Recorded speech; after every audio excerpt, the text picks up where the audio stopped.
Welcome to dream India school online classes. आज हम बात करेंगे class 4th subject math chapter 9 exercise 9.4 पे।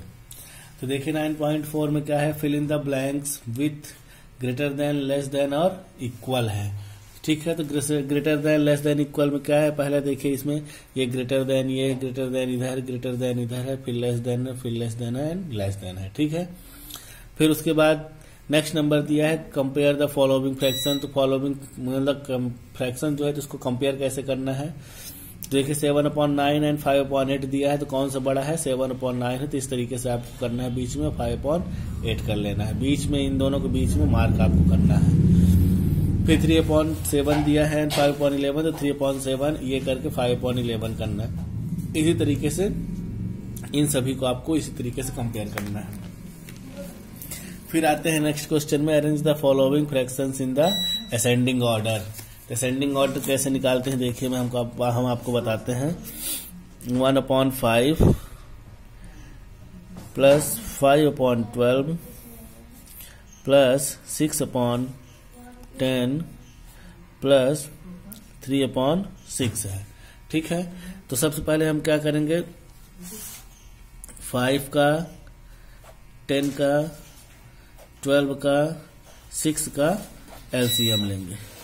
तो 2 से पहले करेंगे, तो 2 5 जा 10, 2 6 जा 12, 2 3 जा 6, 2 5 5, 2 3 जा 6, तो 3 आ गया। अब 3 से हो जाएगा 5 5, 3 1 जा 3, 3 1 जा 3, फिर 5 से 1 1 1 1। ठीक, तो 2 2 जा 4, 3 जा 12, 5 जा 60 आया, 60 कर दिए हम।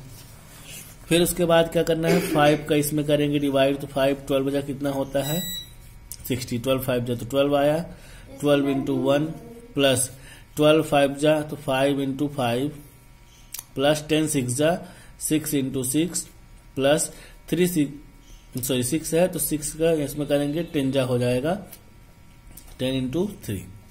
ठीक, अब हम इस तरीके से पहले लिख लेंगे 1/5 इक्वल टू, फिर 5/12 इक्वल टू, फिर 6/10 इक्वल टू, फिर 3/6 इक्वल टू।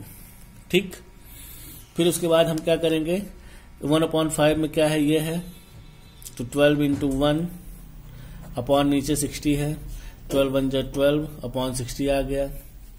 फिर 5/12 है, तो क्या इसके नीचे क्या है, 5 इंटू 5, 5 इंटू 5 अपॉन 60 आ गया, तो 5 5 जो 25, 25 अपॉन 60 हुआ। फिर इक्वल टू 6 के नीचे 6 इंटू 6 अपॉन 60 है, तो यह आ गया 36 अपॉन 60।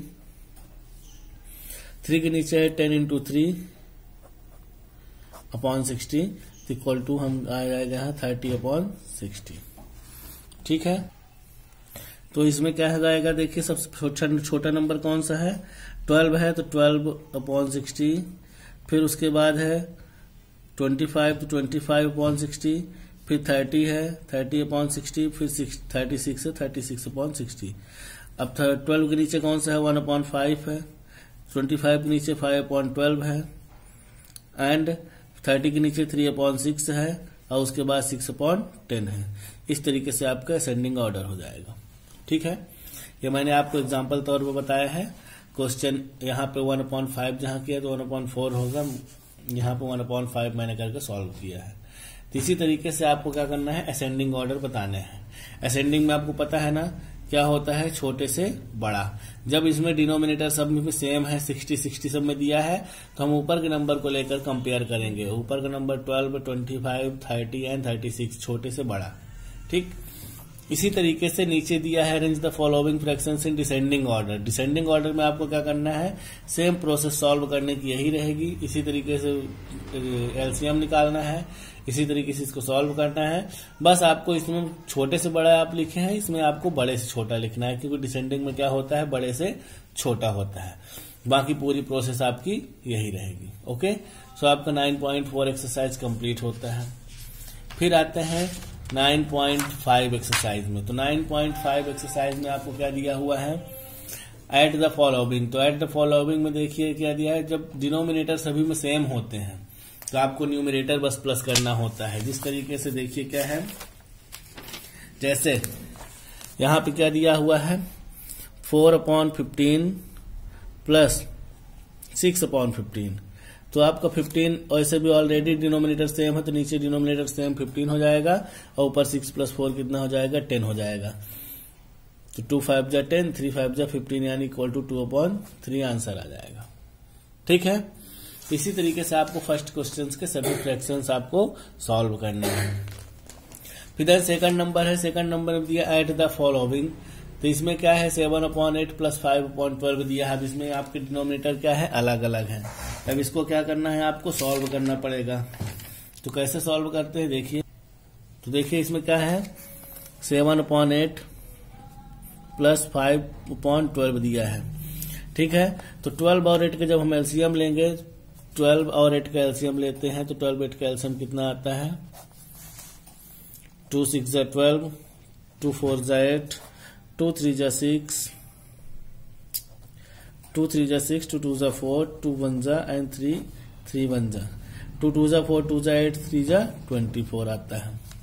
ठीक, तो अब 8 का इसमें डिवाइड करेंगे तो 3 आएगा, 8 3 × 24 होता है। 3 का मल्टीप्लाई हम न्यूमरेटर में करेंगे 7 में, प्लस 12 का 24 में डिवाइड करेंगे 2 आएगा, 12 2 ज़ा होता है, तो 2 का मल्टीप्लाई हम करेंगे 5 में, यानी 2 × 5, 3 7 = 21 प्लस 2 5 = 10 अपॉन नीचे 24 = 21 + 10 कितना हो गया 31/24। ये आपका आंसर आ गया। ठीक है, सो इसी तरीके से आपको इन सभी का एलसीएम निकालना है डिनोमिनेटर्स का और इसी तरीके से आपको सॉल्व करना है। अब आते हैं at the following next question में। तो इसमें जैसे आप इसमें 2 नंबरों को आपको भी प्लस करके एलसीएम लेकर किए हैं, इसमें उसी तरीके से 3 नंबरों को आपस में लेकर प्लस कर देना है। जैसे यहाँ 1 ऊपर लगा है तो नीचे भी आपको 1 लगा देना है। ठीक है, और इसी तरीके से एलसीएम लेकर सॉल्व कर देना है। At the following next question है, तो इसमें मिक्स्ड फ्रैक्शन दिया है, तो मिक्स्ड फ्रैक्शन को पहले हम कन्वर्ट करेंगे इम्प्रॉपर फ्रैक्शन में। जैसे 2/1/5 दिया है प्लस 4/2/3 दिया है, जिसको हम क्या करेंगे 5 2 = 10, 1 11/5 करेंगे, प्लस 3 4 3 = 12 2 14 14/3 करेंगे। अब ये हमारा इम्प्रॉपर फ्रैक्शन हो गया। अब इम्प्रॉपर फ्रैक्शन हो जाने पर हमें क्या करना है डिनोमिनेटर्स का एलसीएम लेना है। तो 5 और 3 दोनों ऑड नंबर हैं, तो 5 3 क्या आ गया 15 आ गया। 5 का किसमें 15 में डिवाइड के 3 आया, 3 × 11 हुआ, प्लस 3 का इसमें किया 5 आया, 5 × 14 हो गया। 11 3 = 33 प्लस 14 5 = 70/15। अब इन दोनों को प्लस कर दिया तो 73/15 आंसर आया। अब अगर क्वेश्चन मिक्स्ड फ्रैक्शन में है तो हमारा आंसर भी मिक्स्ड फ्रैक्शन में आना चाहिए। तो 73 में हम 15 का डिवाइड कर देंगे,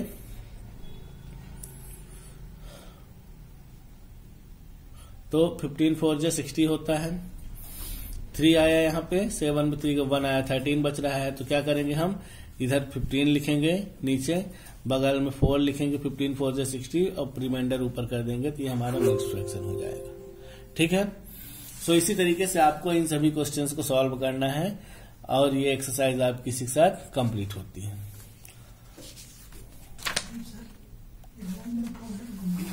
फिर उसके बाद आते हैं एक्सरसाइज 9.6 में। तो 9.6 में आपको ध्यान देना है, जिस तरीके से हमने अभी क्या किया है पिछले उसमें एक्सरसाइज में किया है, सभी को ऐड किया है, तो इसमें आपको क्या करना है सब्ट्रैक्ट करना है। इसमें आपको ऊपर ऊपर के नंबर माइनस कर देना है क्योंकि डिनोमिनेटर आपके सेम है। फिर जिस तरीके से उसमें आपने प्लस किया उसी तरीके से इसको माइनस करना है। इसमें भी आपको माइनस ही करना है, इसमें आपको 1 लगा लेना है। ध्यान दीजिएगा, जहां मैंने बोला है कि सिंगल नंबर है तो आप 1 लगा सकते हैं। फिर उसके बाद इसमें सिंप्लीफाई दिया है, तो सबसे पहले इन दोनों नंबर को प्लस करिए, फिर माइनस कर दिए, प्लस करिए, फिर माइनस करिए, प्लस करिए, फिर माइनस करिए। इसमें प्लस करने माइनस करना है क्या, इसी तरीके से आपको एलसीएम पहले निकालना है। जिस तरीके से भी एलसीएम आपने निकाला है, एलसीएम निकालने के बाद पूरी प्रोसेस वही करना है, बस लास्ट में प्लस और माइनस करना है, बस हो गया। ठीक है, तो इसी तरीके से आपकी 9.6 एक्सरसाइज आपको पूरा कंप्लीट होता है। ओके, फिर आते हैं 9.7 एक्सरसाइज में। फिर देखिए 9.7 एक्सरसाइज में क्या है, a bucket has 4/3/5 litres of water. एक वाटर क्या है, एक बकेट में, एक बाल्टी में इतना पानी है, और इतना पानी जो है तो और पानी उसमें ऐड कर दिया जाए, तो how much water does he bucket contain now. बाल्टी में कितना पानी हो गया, तो क्या करना है, इन दोनों को प्लस कर देना है। पहले मिक्स्ड फ्रैक्शन को इम्प्रॉपर फ्रैक्शन में चेंज करेंगे, फिर आपस में प्लस कर देंगे, ठीक है। A small drum contain 10 litre of oil. एक छोटा सा ड्रम है जिसमें 10 लीटर ऑयल यानी तेल है। इफ इतना ऑयल अगर लीक हो जाता है, यानी लीक होकर के कहीं डिब्बा फूटा हो, कुछ भी हो, तो लीक होकर के गिर जाता है, तो how much oil is left now, कितना ऑयल बच गया, उसमें कितना बचा है, तो 10 लीटर को इसमें माइनस कर देना है, ठीक। हमने बोला था इसके नीचे 1 लगा लेना है, इसको मिक्स इम्प्रॉपर फ्रैक्शन में करके सॉल्व कर देना है। A vessel has 8/3/4 litre of milk. उसके पास कितना है, 8/3/4 लीटर मिल्क है। अगर इतना मिल्क उसने यूज कर लिया तो कितना मिल्क उसके पास बच रहा है, तो इसको इससे माइनस कर देना है, आपको आपका आंसर आ जाएगा। इसी तरीके से इसमें है अभय हैज इतने मीटर लॉन्ग वायर और सार्थक हैज इतने मीटर लॉन्ग वायर, तो दोनों को मिलाकर कितना वायर है, दोनों को में से किसका वायर लॉन्ग है, तो यहाँ इन दोनों को इम्प्रॉपर फ्रैक्शन में करेंगे, फिर एलसीएम लेकर के सॉल्व करना है। लास्ट में पता चल जाएगा, जिस तरीके से असेंडिंग डिसेंडिंग के लिए साइड में लिखते हैं उसी तरीके से लिख के सॉल्व पता चल जाएगा किसका ज्यादा है किसका कम है, ठीक है। फिर a bag of sugar weight. अगर एक शुगर का बैग है शक्कर का जिसमें इतना शक्कर उसमें है, और एक खाली बैग है जिसका वेट इतना है, तो find the weight of sugar. तो इससे इसको माइनस कर दीजिए तो शक्कर का वेट पता चल जाएगा। फिर weight of empty cylinder means खाली सिलेंडर का वजन अगर इतना है, तो उसमें if the weight of gas 14 kg then find the weight of filled gas cylinder. अगर खाली सिलेंडर है जिसका वजन कितना है 16/1/4 kg, और यदि गैस का वजन इतना है तो भरे हुए गैस सिलेंडर का वजन कितना होगा, तो इन दोनों को आपको क्या करना है, प्लस कर देना। फिर दिनेश के पास 5 मीटर लॉन्ग रस्सी है जिसमें से उसने 2 टुकड़े काटे, एक इतना एक इतना, तो find the length of remaining rope. पहले इन दोनों को प्लस करना है, इससे फिर माइनस कर देना है। Wait of field bucket of water, यानी एक बाल्टी है जिसका वजन इतना है जिसमें पानी भरा हुआ है। If weight of water it is इतना, तो find the weight of empty bucket. अगर पानी का वजन इतना है, बाल्टी और पानी का वजन इतना है, तो खाली बाल्टी कितना वेट होगा, इससे इसको माइनस कर देना है, इसमें और इसको माइनस कर देना है, तो आपका वेट निकल आएगा। ओके, सो आपका 9 चैप्टर कंप्लीट होता है, ठीक। Thank you.